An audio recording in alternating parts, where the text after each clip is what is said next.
Okay, so here we are. We're with my mom. We're going to do a back workout. Hello, Mom. So you can go ahead and start. So this is the first exercise for a back workout. It's kind of like an isolative movement in a sense to where we're trying to just get the back warmed up. So she's going to do kind of like reverse flies, but she's paying attention to opening and squeezing the shoulder blades. So she's not focusing just on the back of her shoulder. She's trying to use these muscles. So she's going to go for 10 reps, and then we're going to give her a short rest period, and then we're going to go again.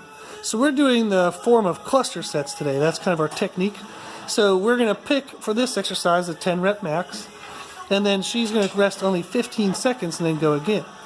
So go ahead and start resting. So we'll give her time. And the idea of this format is it allows you to get a lot of work done in a short period of time because you're taking kind of segmental breaks. You'll see here in a second. And then also allows you to stay on just one piece of equipment. Go ahead and start again.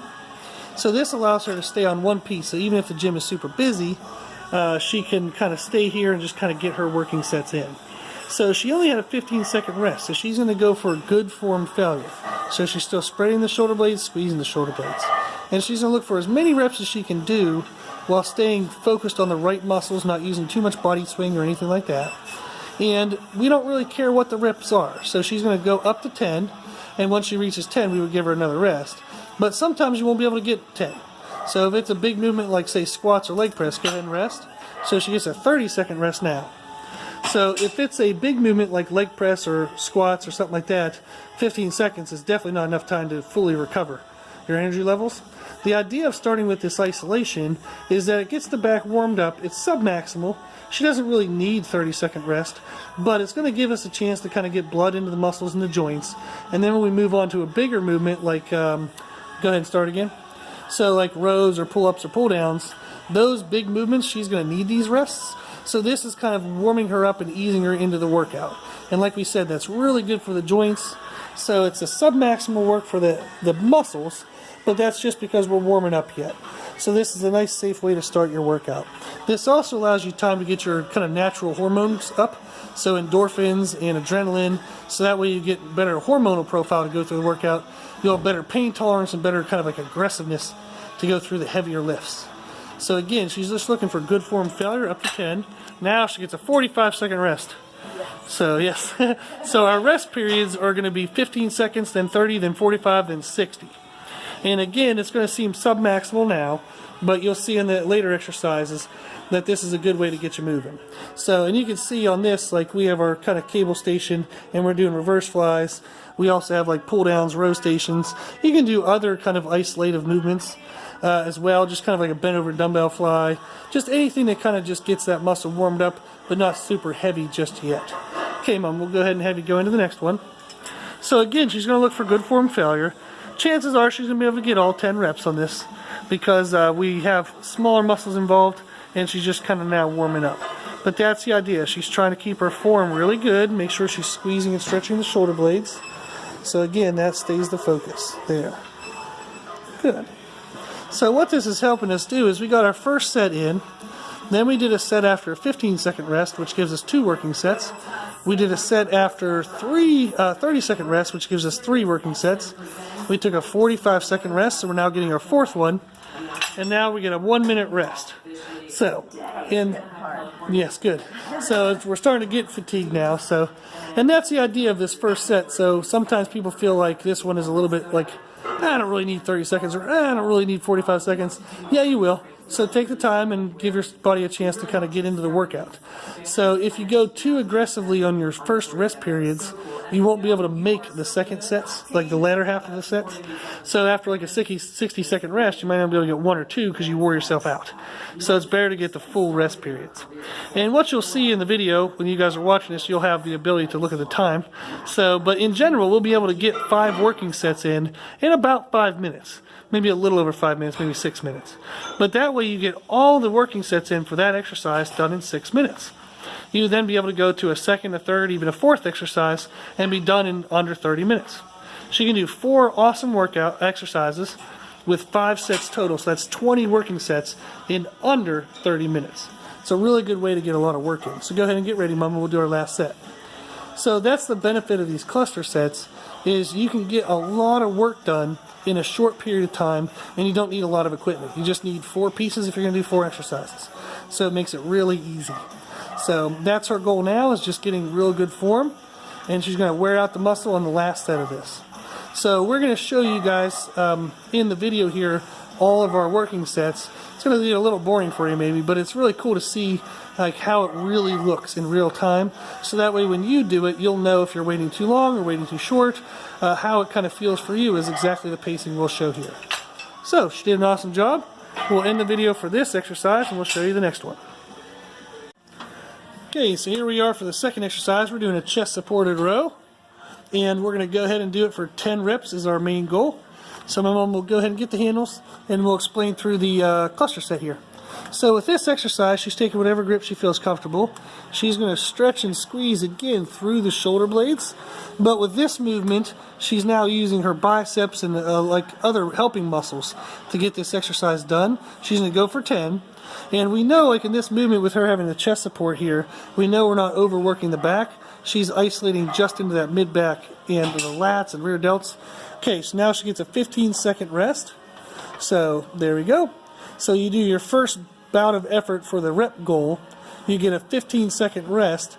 Go ahead and start going again, Mom. So, yep.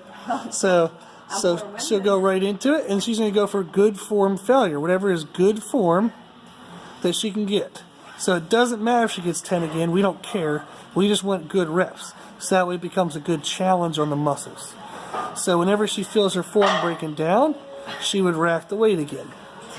So she's doing good. Excellent job. Good squeeze in that mid-back. Good. She's going to rack it. Now she gets a 30-second rest this time. So that's going to be our goal as we do the first bout of effort. You get a 15-second rest, then a 30-second rest after the second bout, and then 45 after the third bout, and then 60.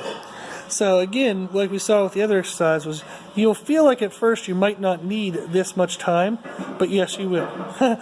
So take the full breaks on your first two breaks, so that way you can do well on the third, fourth, and fifth bouts of effort. Go ahead and go again, Mom. So now she's going to again go for good form failure. If it happens to be 10 reps, great. If not, that's okay too. Doesn't matter. We just want to challenge the muscle. And we know that if we keep that same weight and we do set after set after set, this is really going to wear that muscle out. And it gets us a lot of work time in a short amount of time. So in just about under 6 minutes, around 5-6 minutes, you can get a lot of work in on this exercise. So she's get whatever good form, she's going to rack it. Now we have 45-second rest. And again, you're going to take the full rest so that we can get good form. Okay? So, and then we chose a chest supported row because it allows us to target our back, but it doesn't overwork our lower back. So you can also do things like a cable row. So this is our cable row machine. So we could use any of our attachments there for any of the grips. And we could do this as well. Assuming you do this with good form, it won't overwork your lower back, and it's a good heavy overload for the upper back. So we're going to come back here. You got about 10 seconds, Mom. So we're going to go again. This will be our fourth bout of effort. So she's going to go ahead and get ready. And the same thing. She's going to look for good form. As many as she can do, keeping the back as the main focus. Not overusing the biceps, not overusing the lower back. Keeping everything focused in right where we want it. So good form, as however many you can get, stopping at 10. So good. Very good squeeze. Excellent, excellent, excellent. You can do it. Keep going. Doing good, doing good. Still good back squeeze. Good. Good. Rack it up. Now she gets a minute. Okay, so again, this is a good exercise. Now, our goal here would be to keep the same weight. But let's say for some reason you did 10, you could only get 5 or 6, then all of a sudden you're only getting like 2 or 3, and you feel like the 4th or 5th set that you can't even do 1 with good form, then you would go ahead and do a drop set and take some of the weight off. But for as much as we can, we want to try to stay with the starting weight. That way we maximize the heaviness of the exercise. So not only we're getting high volume in terms of reps, we're also going to get heavy weight. So this is a good mixture of high volume and heavy weight. Okay, so I think we're probably around a minute. I kind of lost count there. So go ahead and get going. And this will be our last one. So again, she's looking for good form failure. She wants to stay in the back muscles. Good. And whatever she can get is whatever she can get. So very good. And traditionally, you'll see over the more people that try this, the stronger you are, the faster you'll die on these things. So your rep ranges that you're getting might be different than my mom's, plus or minus. So just do what's best for you for the form that you can manage. Excellent job, Mom. So we're going to big rest, and then we'll move on to our next exercise. Okay, here we are for the third exercise. So we're doing lat pull downs. So we have our plate loaded lat pull down. And we're going to do 10 again. So we're just kind of picking that number because it's kind of easy for my mom to remember. So we're going to squeeze through the back. So slow down a little bit. Go a little slower and feel the squeeze. So squeeze. There we go. So she's going to do 10.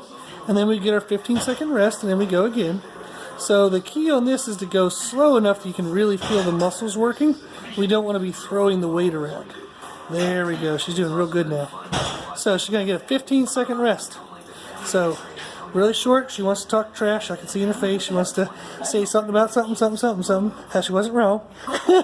So, okay, what do you know? 15 seconds is up. So she didn't get a chance to talk. So go ahead and do the same thing, but we'll go a little bit slow and squeeze. So again, she's going to look for good form failure.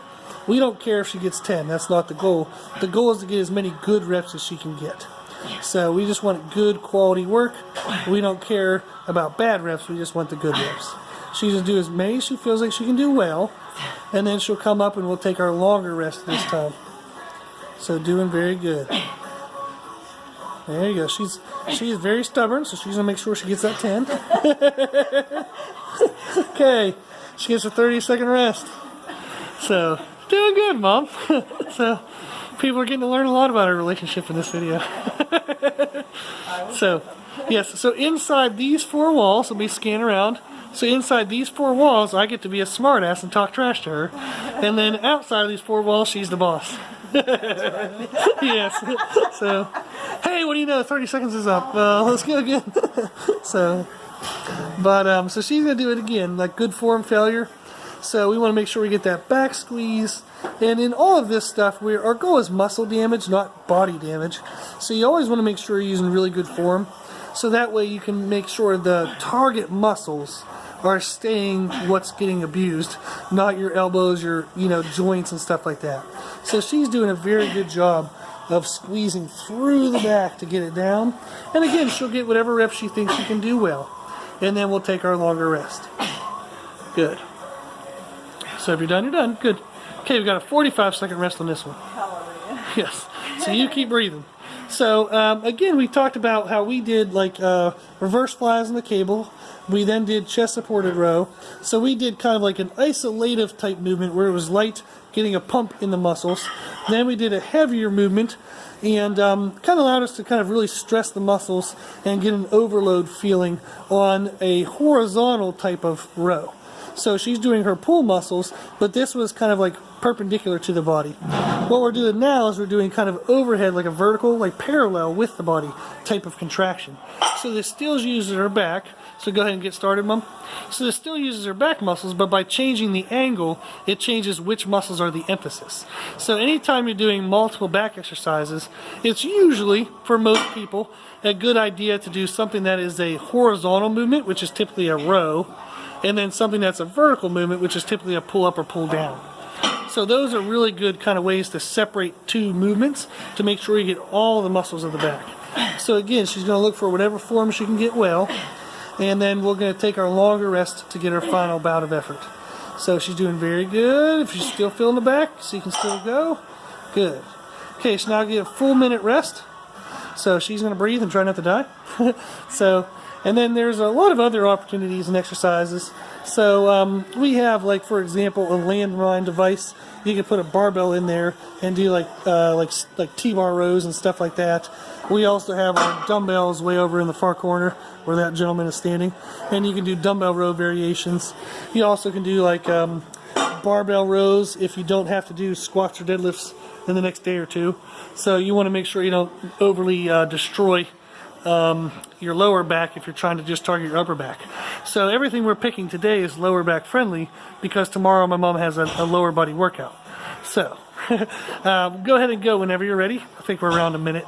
So So she's going to get her final bout of effort in. And again, she's looking for up to 10 if she can get 10.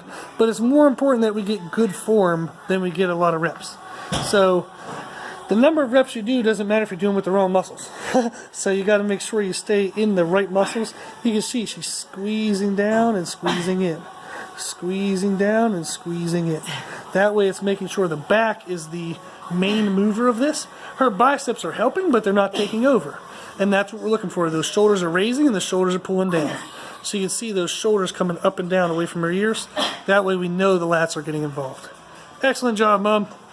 Okay, she gets a big rest. There we go. Take a bow. So big rest, then we get our last exercise. Okay, here we are for our last exercise. Go ahead and start, Mom. So we're going to do one-arm dumbbell rows, and we're doing them in a specific like arcing pattern to where my mom is pulling it almost back to her hip, and this is going to help her get a more of a lat-based contraction rather than upper trap. So we're just going to target the lats just as a change of pace from today. There's nothing better than this compared to like regular rows. It's just a different way of doing rows. So what we're doing here is we're doing a unilateral movement. So she's going to do 10 reps on each arm. And then what you would do in the cluster sets is typically you would do a set of 10, then you'd have a long break, like a 15-second rest. Well, when you're doing unilateral movements, we actually cut those breaks in half. So she's going to do both arms and then only take a 7-second rest. And the reason why is right now her right arm is taking a break. So her right arm is actually resting while her left arm is going. So this isn't super technical, like we're not down to the exact same seconds. But this is what you would do is when you're doing unilateral movements, is instead of giving full rest, so now she'll wait, like 5, 6, 7 seconds, just half the normal rest time, and then she'll go right back to good form failure. So if it's 10 reps, it's 10 reps, that's fine. If it's only 6 or 7, then that's okay too. Just whatever you can do with good form. So this is how you would do cluster sets for unilateral movements, like one limb at a time. Some of them doing single leg presses or single leg extensions or one arm rows. Anything where it's one limb at a time, you just cut your rest periods in half. And that's going to allow you to still have a good usage of the time and still have a good challenge on these muscles. So now, again, she'll go back to the other side. So, and this is something where we're picking this variation because it's more of an isolative type movement. She's not going to use as heavy of weights as she normally would for rows. So our normal one-arm dumbbell rows, she can use like 60, 70-pound dumbbells. So this is allowing her to focus in on the lats and only use a little bit of a lighter weight but still have full challenge on it. So we'll, with our whole format, we went from go ahead and rest, and now normally we would have a 30-second rest, so we're only going to do a 15-second rest. So again, that's the idea with how to use unilateral movements, is cutting those rest periods in half. Okay, whenever you're ready, Mom, you'll get back into position. Okay, so in the explanation video we have of this cluster set workout technique, we go through and talk about for a single body part, it's good to do an isolative movement, then a heavy compound, a medium kind of weighted compound, and then back to an isolation movement. So this is kind of our finishing isolation type movement. So now that we know the lats are kind of really beat up and the upper back is beat up, well, you're going to finish with something that she can focus in on the muscles. So even in a super fatigued state, with this variation, she can really feel that muscle and kind of find whatever might be left at the end of the workout. So that's the format that we suggested in the video, is isolation, compound, compound, isolation. So that's what we followed here today. However, you can play with that. You can do isolation, compound, kind of whatever order you guys want. But this gives you a sample to start with and then tweak it on your own. So now we would normally have a 45-second rest. We're just going to do about a 20-second rest. So again, just cutting the rest periods in half. And there's a lot of variations of this. So we could do like dumbbell pullovers, would be kind of like an isolative way to work the lats. You could also just do isometric holds. So that's a good way to kind of wear out the muscle. You got 5 more seconds if you want it. So I'll give you a breath or two. Okay, you can start whenever you're ready. So you can do isometric holds. That's another good way to kind of isolate out the muscle and make your body kind of work with whatever it might have left. And that might be something on like a cable station where you kind of like, maybe you pull the weight back with 2 hands and you kind of hold it in place with 1. And that'll really isolate out anything that's left in the back. So there's a lot of variations, a lot of substitutes, exercises you can put in this stuff. But this is a good kind of example for a back workout. So, and again, we said the benefit of this is my mom is doing 4 exercises. And she can get this all done in under 30 minutes. So each exercise takes on average about 5 to 6 minutes. So if you do 4 of them, that's about 24 minutes, plus any transition time you have between exercises. So it's a great way to get a full workout in 30 minutes or less. So if you're a trainer looking to do this for your client, that's awesome. Or if you're just yourself looking to do this for yourself, that's awesome as well. So typically we would have a 60-second rest, so we'll only give about 30 seconds. And again, the idea is just piling in more and more work without having to do as big of rest times as normal. That's why it saves time. And then also doing all of your sets on one machine or one exercise allows you to prevent you from having to run around the gym if you're at a really busy, crazy, like commercial style gym. So, okay, Mom, breath or two, and whenever you're ready, we're ready. Good. So again, she's going to be finishing with whatever she can do with good form, and making sure she gets a good squeeze on the target muscle and not throwing the weight around. We want to make sure the stress stays in the muscles rather than in the joints. So hopefully this video was helpful for you guys. I know it's a little long because we're filming everything in real time, but again, I think it's maybe helpful to see what is done in the rests. So what is a normal pacing? Sometimes people end up going too quick and they don't get enough heaviness onto their muscles. And then also you have people who go way too slow and they can move heavy weight, but there's no cardio aspect, there's no muscular endurance aspect. So this is showing you a good kind of combination of what is the right pacing. So you guys can watch this and then try to mimic it on your own. And I would suggest, if you're not familiar with this stuff, is to start with the exercises we showed, try to mimic our movements, and then from there you'll have one experience that you can then tweak for the next time. Cool. Okay. I'm tired. You're tired? So what do you think of the format overall? Like you were saying some comments as we were going through, what were some of your thoughts? It is tiring. Yep. Like at first you don't think it will be, and then the longer you keep doing it, you get out of breath. Yeah. Yeah, so you get like a muscle challenge, you also get cardiovascular challenge, you get muscle endurance. Gives you time to think of the muscles that you're using there Yeah. too. Yeah, so we're doing everything with mind muscle control, nice and slow. So it's building coordination for the muscles. So cool. Okay, you did good. Thank you. Okay.